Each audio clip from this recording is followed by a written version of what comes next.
Retail store managers are drowning in data about what already happened while they're trying to make decisions about what's coming next.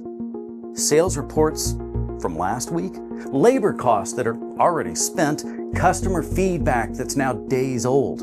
Meanwhile, the lunch crowd's about to walk through that door and you've got no idea if you're even staffed correctly. What if your scorecard could actually tell you what's about to happen instead of what already did? I'm Robb Boyd. Today we're doing something different. We're diving into retail operations. And before you think, that's not my world, stay with me. Because what WWT's research reveals about turning static scorecards into real-time intelligence, it's a pattern. It's a pattern that shows up everywhere. In your data centers, in your security operations, anywhere you've got people making decisions with information that's already outdated. Today we're looking at how retailers move from static reports to real-time intelligence. 3 essentials that have to work together: your people, your customers, and your agility. Get these right, and you're not looking at a report anymore. You're running an operating system. Well, I'm talking with 2 people who've lived this transformation. Dan Morrisroe, Managing Director in WWT's Data and AI practice, working with retailers to turn fragmented data into actionable intelligence. And Chris Halstead, Chief Technology Advisor in WWT's retail practice, bringing 17 years from Starbucks, where he led infrastructure, cloud, and data platforms across their entire global enterprise. Well, let's start with the reality on the ground. There's a variety of pain points I'm sure we'll get into in the course of this conversation. I think the big one we kind of see a lot is just disparate systems. A lot of different applications in these kind of retailers across restaurants and big box, but just a variety of different places where data is captured. And that becomes a challenge to then take action on it because you have to get it from a variety of places. And so having kind of a strategy to leverage that data is just an ongoing challenge that we work with almost all of our clients on. Chris lived this reality at Starbucks for 17 years. Even the best businesses have this messiness behind the scenes. When you're dealing with a company that's 40 plus years old, like Starbucks is, there are multiple systems that have been put in over the years. You have to stitch that together as best you can. And the teams do, an admirably good job of doing that behind the scenes so that to the customer it does look seamless. But it's heavy lifting. And it's not something that can be solved overnight. So here's the paradox. The very thing that made these companies successful, rapid growth, well, it's exactly what's created the mess that they're dealing with now. For any business that's been growing, at a fast pace over the years, the initiatives are going to be, what can we do to make the business grow faster? And that's going to get prioritization. They don't necessarily prioritize what can we do to make the architecture more consistent or to make the data more accurate. Those tend to be secondary or tertiary things. So you tend to have to come along after and then sort of, bat things back in line, so to speak. The initiative and the priority is growing the business. And if you look back, 10, 15, 20 years ago, the priority was, what can we do to open more stores more quickly? And when that's your prioritization, things like coherent architecture tend to take a back seat. And that's okay, as long as you acknowledge it and come back later and do what you can to clean it up. If you're thinking this is just a big company problem, it's not. A lot of these organizations have very lean teams, right? Especially the franchise model, but overall, right, their data teams are not very large, right? And so they have to be really smart about how to get this information together, how to do everything Chris was saying in limited time, but also kind of smaller and leaner teams. But who's actually on the receiving end of all this data? What does their day really look like? They're starting with, the 2 ends of how these institutions make money, right? So they're struggling with costs and they're struggling with revenue. The store performance reporting approach is about helping that operator manage those 2 competing things, right? So on the cost approach, it's labor, it's food costs. Are they dealing with wastage or throwing away too much product?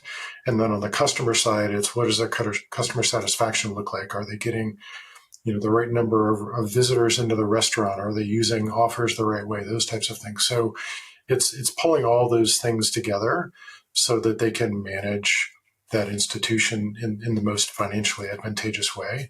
But then behind it as well, there's some of the operation things like, are they managing inventory well? Do they need to order more things? What's the most optimized way for them to manage what they have on hand so that they don't have too much, but then they also don't run out, right? So it's all of those things blended together and using the information that they have in all of the various systems behind the scenes to pull the insights out that the operators can then optimize their performance with. Well, here's the thing everyone knows: there's a problem. Knowing isn't the issue. Doing something about it, that's where things tend to fall apart. It's more about how do they manage the problem, right? What's the best way to go about it? Because they all have information. They all, going back to pen and paper days, they've got that information. But how do they surface it? How do they collate it and aggregate it together in a way that they can actually take action with? The operators of these restaurants, whether it's QSR or fast casual, they're strapped for time. Their lives are time bound in a way that we need to make sure that we're helping those customers get the right information in front of those operators in a way that's easily digestible and that they can actually take action on. When you're presenting data back to those operators, if it's not something that they can actually take action and improve, then it's not really worthwhile data for them unless it's, interesting information for things like, here's what their bonus is going to be this week, right? That's interesting Yeah, that one I'll pay information, but it's not actionable. So understanding the problem is step one, but solving it, that means flipping the whole model from looking backward to looking forward. That's what a modern scorecard actually does. One of our clients we're working with, they had really long wait times, right? And so an operator was finding out, oh, wow, we had an average wait time of over 60 minutes or 90 minutes the last month. Doesn't really give you too much to act on. And so what we did was we helped build a forecasting solution that got down to predicting, looking ahead. What is demand going to be tomorrow? What is demand going to be within certain hours and even smaller segments throughout the day, so they could prepare, making sure to increase sales, increase customer satisfaction, because they had a sense of what was going to come, right? Instead of just looking back and saying, oh, that wasn't great, it's kind of getting ahead of what can we do about it. Now, here's where it gets interesting. Some of this you already have, right? It's sitting in your systems right now. But some of it, well, you're going to need to go get it. We kind of started small with data that they had, but then we started including a variety of other data sources. Sporting events were a big driver of their business. And so we integrated sport events across 25 plus professional college leagues, and they, by game, by teams that were playing, all these interesting factors. And the kind of machine learning models can account for each individual store's location. How much of a driver is a certain event going to be is just one example of a data source we included, right? And this kind of just helps bring all the knowledge that people already have in an automated way into their fingertips and help them make decisions on it. I've lived this. Managing a property where streets suddenly shut down for a parade, no warning, no data feed, just chaos. So the question is, can you actually capture the kind of hyper-local chaos and turn it into something you can act on? Everything has not been digitized yet, but it's a big step in that direction. And so information on local events, beyond sports, but like you said, different parades, anything that you can kind of capture, we started including in these models. We often just start with talking to the operators, saying, what drives your business, right? Where did you miss out in the last month, where you over-predicted or under-predicted, and what happened, right? Oftentimes it's just taking what the operators already know drives their business and seeing how do we capture some data and then feed it into a solution that's going to help get ahead of it. And so then also when someone in your store is working, how can they have the information that you knew, right? But they maybe are newer to the business. And so it's kind of just democratizing that information that they already know is driving their stores. Now, pulling all this together, sporting events, parades, customer preferences, that takes some serious technology, which means we need to talk about AI. Yes, there's a lot of hype around that right now, a lot of oversimplification, really. Dan helps clients cut through that noise. Yeah, I was at a conference the other day and someone asked, what should I be using AI for? And I kind of responded, that's the wrong question, right? It's like, figure out what are the biggest challenges in your business, and then figure out what tools do you have to go and make a big difference and improve those challenges, right? And if AI is one of them, which it likely is because it's a pretty powerful set of technologies now, but then leverage it, figure out your problems, these use cases, and then understand what can I do about them and what's that going to cost me. We're working on a personalization solution for one of our customers. So giving kind of like upsell AI recommendations in their app. So they have over 100 items. There's not a lot of great menu data, which is pretty common. And so we actually fed a lot of the descriptions and names kind of through a large language model and asked it to create metadata on top of it. Describe the flavor, the type of cuisine, is it spicy, is it not? And all of these kind of categories of information became incredibly helpful in this machine learning model to kind of say this person would be most interested in this item. And that kind of Gen AI aspect was essential in it as a component, but it didn't do the whole thing and sort of on its own. To counter the notion of AI is magical, as companies go into initiatives where they're attempting to use machine learning, AI, whatever aspect of it you want to call it, it's making sure they understand what a good outcome looks like. How do you actually measure that it's doing what you want it to do? A good outcome might be an improvement in optimization around inventory or supply chain. It might be, increased revenue. It might be increased customer satisfaction. But I think it always comes back to how do you know that the investment is paying off? And AI is no different. Before just diving headfirst into an AI initiative, stop and take a few minutes to think about, okay, well, if this works the way we expect it to or the way we want it to, what would that outcome look like and how do we quantify it? Well, here's the thing about predictions, right? People need to trust them. And trust requires something that Dan's team obsesses over, explainability, which can sound technical, right? But it's not. It's completely human. We're spending a lot of time building machine learning explainability or AI explainability, right? And that kind of is a pretty buzzy term, but all it means is helping the operator who's going to be consuming some forecast understand what the model saw, right? What the model was thinking, what was driving it, so they can make a decision on top of it. If it comes in and it says you need to order 10x the number of buns you thought you were going to need, right? And then it says, well, the model's predicting high because marketing's running a buy one, get one free on a certain item. Someone say, oh, that makes sense, right? Or they challenge it and say, oh, this event that's happening, it's really not going to drive the traffic the model thinks, and provide that feedback and make a decision on top of it. But you need to expose what the AI was thinking to really enable people to make the decision. So the research comes down to three things: people, customers, and agility. But here's what matters. They can't work in isolation. They have to work together. Chris breaks down why. The two things that marry together in your business is how much does it cost to provide your services or sell your product, and how much revenue are you bringing in? The three things that we talk about in the article all feed into that. If your labor numbers aren't right, your costs are going to be way off. And if the product isn't right, you're either going to be out of something or not providing the thing that the customers want. Those three things fit together hand in glove to make sure that the outcome for the customer is what they're looking for. All right, let's get concrete. Dan's work on food waste shows exactly how this plays out in the real world. The other thing here is we kind of help change the process. So oftentimes, especially now with these kind of latest technology tools, you're not just be able to update that and leave the people in process exactly as they are, right, and kind of get the outcome. And so for this client of ours that we're working with, we built this prediction, again, similar forecasting, but to reduce waste. But then what we had to do was we had to help them change how they ordered the food. So previously, all the individual locations were placing orders directly to their supplier. Corporate was giving some guidance, but there was kind of no connection between corporate and the stores. And so they had to update the process where once we got the prediction that was built up from what was expected at each individual store, then corporate gave the kind of information to the suppliers to prepare. And it kind of just completely transformed how ordering took place. But it became much more valuable, right? I think we kind of mentioned before, reduce waste by over 15% in just that first solution. But also the key was they ran out of less material as well. So they didn't have to 86 as many items, and they captured more sale. But there was a big changing of how we run this process aspect too. Because here's the truth. Implementation is where so many good ideas go to die. Chris spent 17 years at Starbucks figuring out how to actually roll things out across thousands of locations. What he learned applies to anyone trying to scale change.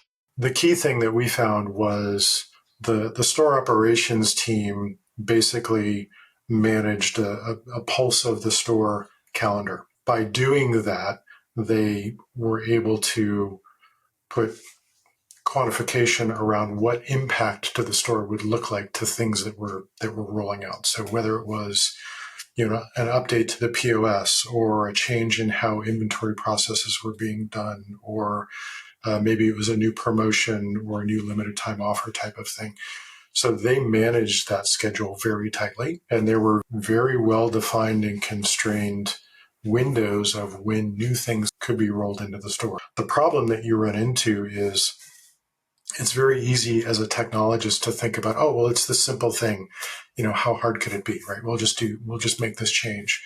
But when you have employees in the stores or in the locations that are having to deal with customers and maybe people are calling in sick and you've got labor shortages, and now you're dealing with, oh, my dairy delivery didn't show up today, right? All these things add up to cognitive load that the person in the store has to deal with. So managing that deployment schedule or that rollout schedule for new things was critically important to make sure that we just weren't overwhelming the people in the stores, because you want to make sure that they've got the ability to work with the customers and take care of what the customers need versus having to be behind the counter dealing with some new technology problem that they didn't have time for, and now that the customers are backing up behind the counter or whatever, right? So it's that organizational mindset of being very aware of how you're impacting the cognitive load of the employees in the store.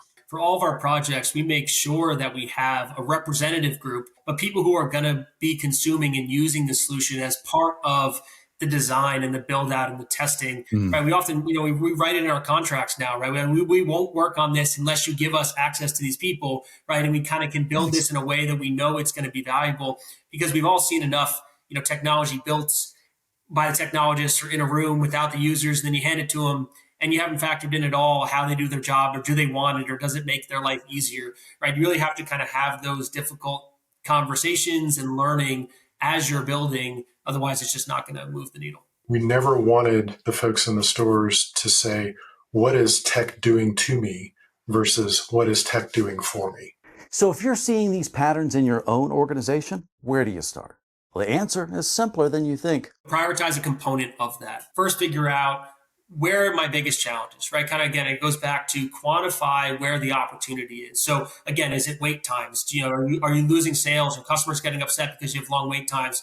Do you have a ton of waste with certain items or all of your items, right? Do you have a growth problem with opening up new locations? Like figuring out where are the challenges, and then building this new version of a scorecard around capturing the biggest ones first, and then getting further and further down the line. So maybe it's breaking that up into a smaller problem based on opportunity. You should be able to bucket in terms of 2 to 3 months for getting something out there, right? Being able to build something and being able to show and prove, is it working? Is it getting value, getting feedback? They really need to take a long-term look and build a strategy around their data. Data is the key component for all of these things that we're talking about. Especially when you're a smaller organization, it's very easy to consume a lot of services and SaaS products and off-the-shelf types of things without thinking about how all of that is going to come together and mesh, or not, in 3, 5, 10 years. Starting with a good notion of a long-term data strategy that can then be executed against, I think is something that's critical, that not enough senior leaders in these organizations understand or think about. Now, it's worth saying what WWT does here looks different than typical consulting. Really different.